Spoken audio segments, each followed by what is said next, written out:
young to learn how to stay safe. Any moment of decision, the best thing you can do is the right thing. This next best thing you can do is the wrong thing. The worst thing you can do is nothing. Lieutenant Warden reminds you not to be that squirrel. How many of you drove down the road and seen that squirrel in the middle of the road? Flat. Now think about that. That squirrel could have went this way, he could have went that way, he did what? Nothing. He stayed right there. Do something. Do something. Okay, safety briefing. So, Before we get to the safety briefing, question on law enforcement arrival and that whole thing. You want to take it? You want me to take that? when we arrive, it's going to look like a cow herd. You're going to have law enforcement with multi-different uniforms. You're going to have guys that show up with plain cars, marked cars. You're going to have OSP, Marysville, Sheriff's Office, Plain City. You'll have other counties showing up. I mean, when there's an active shooter out of school, they come out of the woodworks from all over. And You'll have Dublin here, you'll probably have have Dublin Columbus as well. here, Franklin County, Delaware County, everybody be coming. When this call goes out over the radio, everybody responds. When they respond, they're going to be responding fast and loud. And there's going to be a lot of them. Now think about how much law enforcement is going to be here. Add on top of law enforcement, fire, EMS. You have fire trucks, you have squads coming from several different fire departments. So there's going to be a lot of traffic. So the biggest thing we tell everybody is, one, don't get into a car because you're never going to get out. And two, if you get into a car and leave, you're probably going to be stopped because we want to know why you're leaving. And it's not like you're going to get in your car and slowly drive out of the parking lot. You're going to want to get away, so you're peeling out of here. Well, that looks suspicious to us. You're going to get stopped. Understand, when we arrive, guns are going to be out. If we get a call for an active shooter, we're coming out, and you're going to see all kinds of different guns. You're going to see handguns, shotguns, rifles. And it's like Lieutenant said, like, his smiling face will be completely different than what it is now. You're going to hear, law enforcement is going to be very aggressive. They're going to be yelling. They're going to be giving you commands. They're going to be telling you, hands up. Biggest thing is, don't have anything in your hands. Don't have anything in your hands, even if it's a cell phone.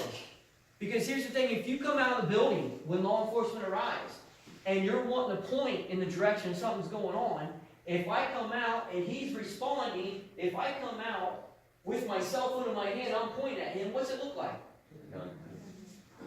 You're excited, we're excited, okay? We're human beings as well. We train until we put ourselves in that situation. And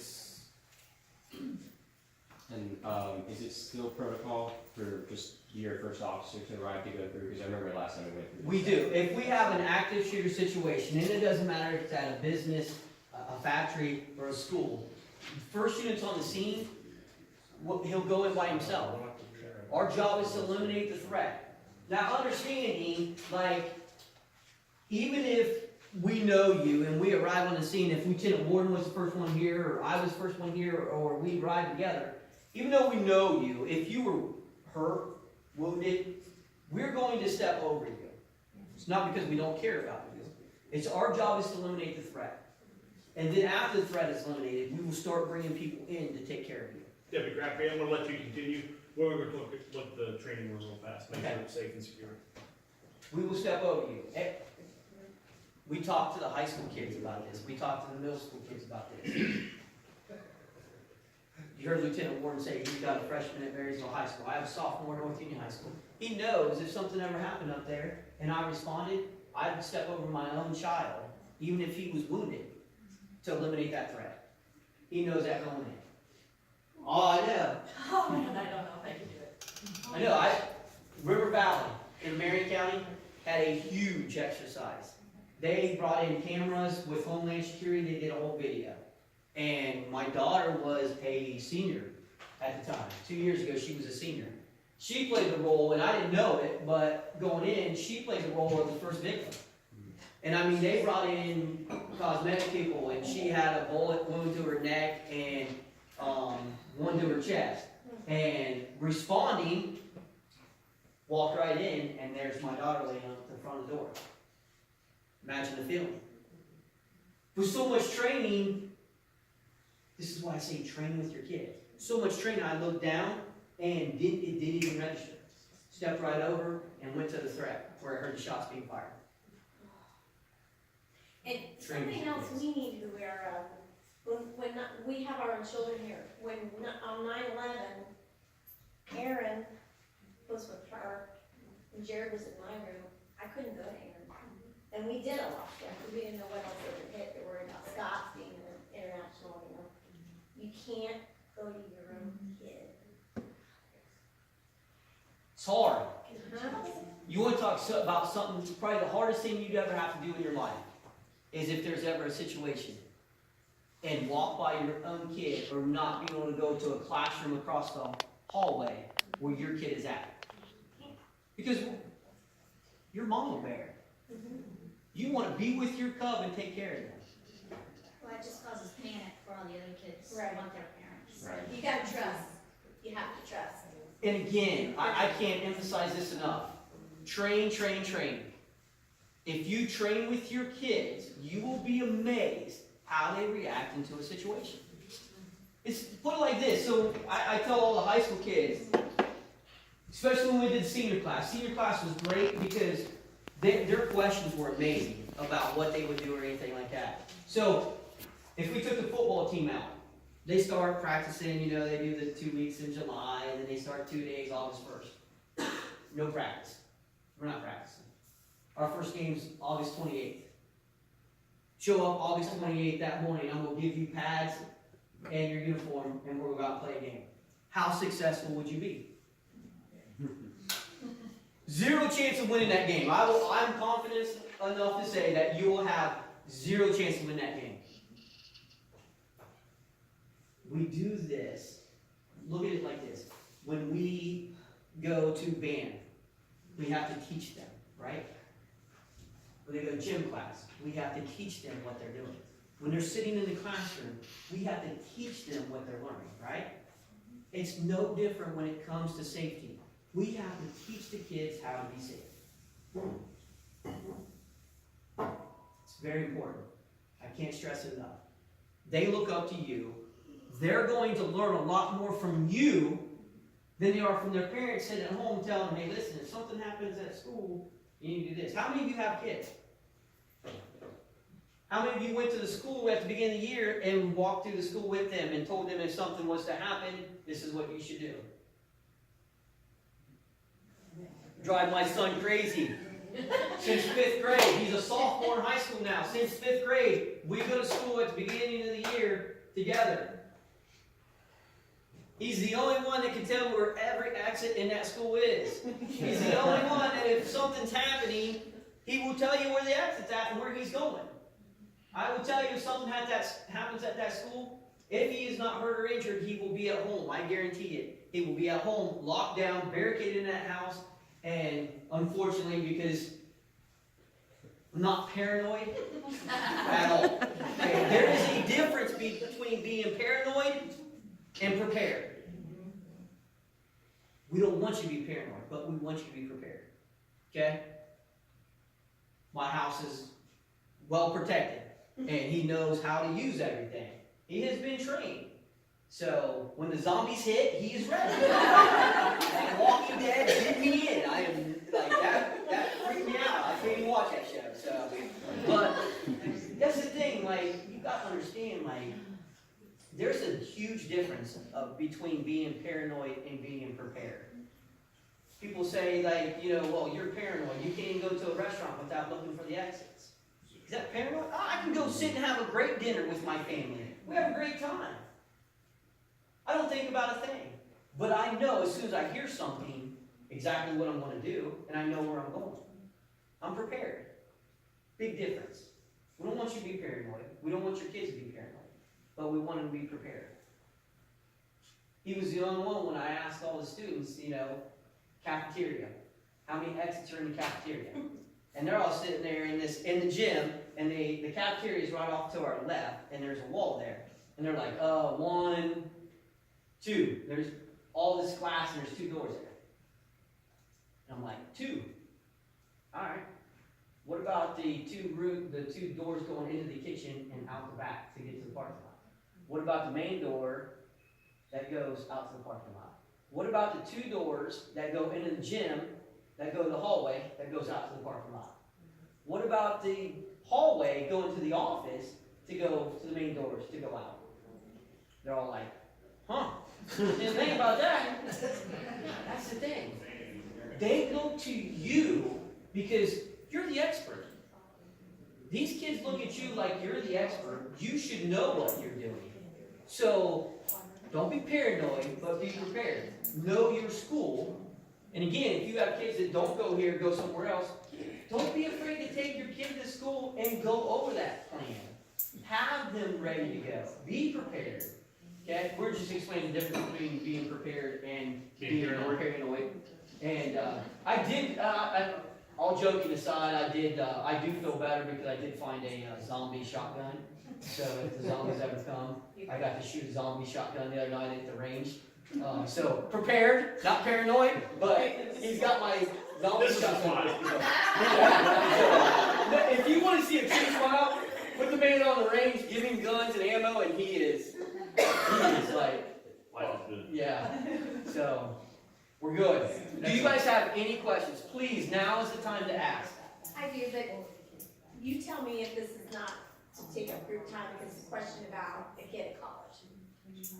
Okay, what? A kid at college. A couple years ago, I had a son at Ohio State, my phone blew up, I'm down in the gym doing a play rehearsal with another teacher, and the phone blows up, it was the guy who ended up stabbing in the parking lot right now. So I'm getting all these alerts, and, of course, at the time they didn't know what it was, but they started alerting. Long story short, my son had been en route to class, and he and a friend got their alerts on their phones, ducked into a building and went and hid in the basement of some building. And I was a little upset that he didn't continue to move farther away. He wasn't anywhere near it, as it turns out. But initially, I don't believe they were told where it was. I can't remember what came through first. And of course, when I talked to him, it was after, because I didn't want to call him in the middle of it, because I didn't, you know what I mean? I wanted to not interfere, The best thing you even on can, monitoring. So the what best do we thing tell to do kids? is to get away. Because in college, at the colleges now, so what do we tell them? Because they're not doing Alice So- training for 10,000 students at a time. Okay, so let me ask you So this. what do we do? Did he barricade himself in that basement? Did he lock the door? I don't know. I'm going to assume that they did, but I don't know. So I know they went and they hid in a did he do basement. the right thing? Or did he do this He did not something. the right thing? I think he should The have second best gone. thing you could do is something, right? Right, Did he do something? yes. That's better So- than so- So what do we advise them? Again, do something, and here's the thing, like, we all get those alerts, I get the OSU alerts all the time. Do they tell you anything that's really going on? And at They first, the tell you information something's was going on. false. Yeah, and it doesn't tell you it's right at this minute, so you have to adapt and adjust, and it sounds that's exactly what he did. They weren't quite sure where it was happening at, Right. so what do? Do you And run? he could not see, it was not happening So around. do you want him to run further, and what now if he's running into it? What if he's running into that situation? So I would say. I'll be here after training. I gotta get Deputy Crafty up and going. I can answer a lot of questions. He just has someplace he's So gotta. here's what we're gonna do, folks, okay? I'm gonna have you break, use the bathroom real quick. All right, I want Joe and Lee and, Jody, and you guys stay, you're having a conversation down here in the hallway, okay? Everybody else, so I'll take this half from Jamie, Susie, you guys right here, you're gonna be in, Lois's room. You're working on,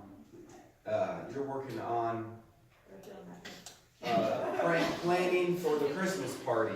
All you others are in Susie's room, and you're doing a spelling test. Okay? Well, before we walk out the door, a couple things, Richard, you go over some safety procedures and 50% or 50%. Remember, 50% and No touching 50%. and no hands-on. He is not going to touch you, do not touch him. Like I said, 30 years in law enforcement, he resorts back to his training. Somebody goes hands-on, he's gonna do whatever he's gotta do to protect himself. It's training. That's why, hence, we talk about training your kids.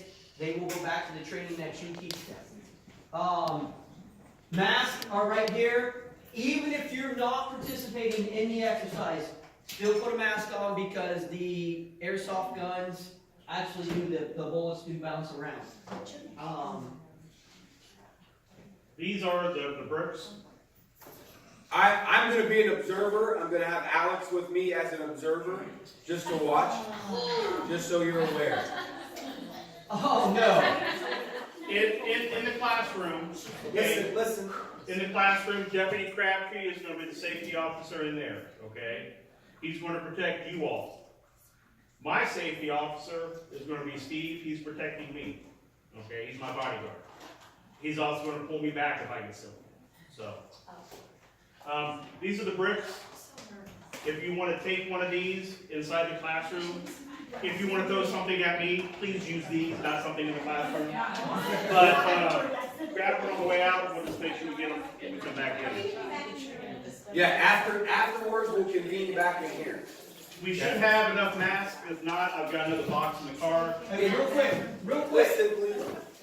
This is the 38, okay? As you can see, cylinder's open. There is nothing in it. There is nothing in it. My gun belt is going to be put up before we start the scenarios, okay? There will be no weapons. No live weapons. Completely empty. Up here are 6 blanks. You will see inside of it is just a little wad of paper. This is not shot at anybody. This is just so it can make a noise.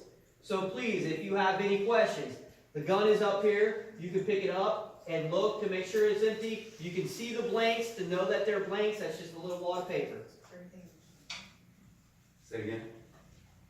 Speaking of a gun, you know, they always say even though it's not in there, is there anything in the, like? Chambers, no, it's empty. No, no. Like it, like, Oh, in the barrel? yeah. No, you can look You right. can come up and take a look. See the light. That's it.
Get out of here!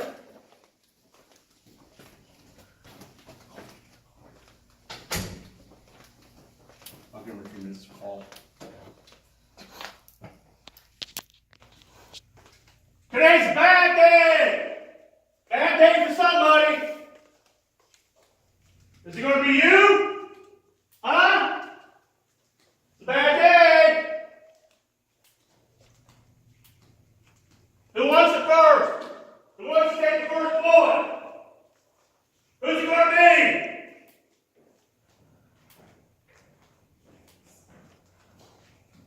Is there a bomb here? Looking for Bob! Bob, do you want the first bullet? Bob! Bob! Hey, where are you, Bob? It's gonna be you! You down here? Well, let's see if you're upstairs.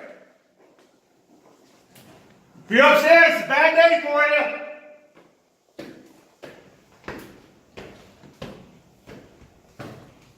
Up! We got a room up over here, Bob. You over here? Where you at?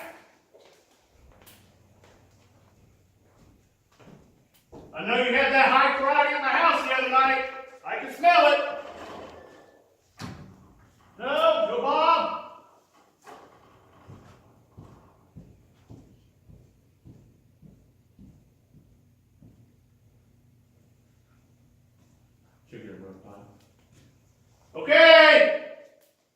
Where to find you? Where you at?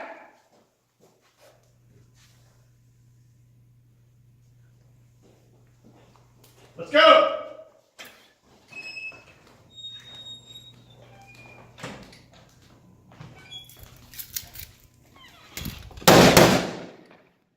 Where you at? Coming to get you, Bob! Bad day!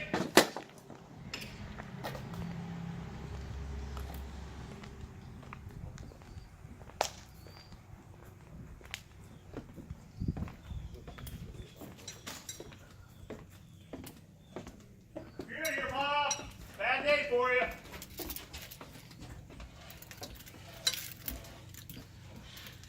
Bad things happen!